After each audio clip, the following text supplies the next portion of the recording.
All right, if you're looking for a place to set up your mat, your basketballs, your workout equipment, your sports gear, this is it right here. Now this thing has rolling wheels, all right? It has two wheels in the back that lock up. It has an extra little cage here on the side, so you could set up anything you want. Right now, currently we have our racquetball stuff, baseball, some basketballs, and our workout mat. This is a big workout mat. It's perfect. It fits it here. It's easy. It's very heavy, so with the rolling wheels makes it easier.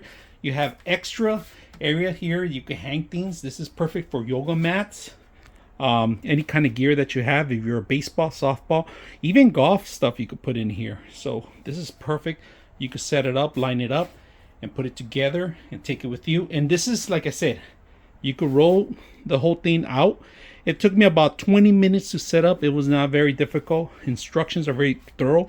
Now, on this panel, you could actually set it up, even center it or move them around in case you want to fit it for your balls. Right now, that's a perfect ball fit right now. This is a NBA 20, I think it's, I forgot the pounds, but it's NBA qualified. So if it's perfect, you guys can see that.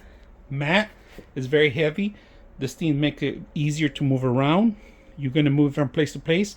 I'm tired of putting everything in one corner. I'm just going to stash it up here. And of course, these are medicine balls. They're very heavy, all right? They look light, but they're very heavy. There's one in the bottom. I'm actually going to set it up on the top so you guys can see how much you can carry you can weight out here, right? So it's not bad. I'm looking for a unit like this. It's perfect for you guys. You can lock the wheels. Like I said, the back wheels are lockable. They rotate. You can move them if you want. Those back ones in the front, you could rotate them, move them in the back or in the front. Very simple, easy to set up. Hope you guys enjoy the video.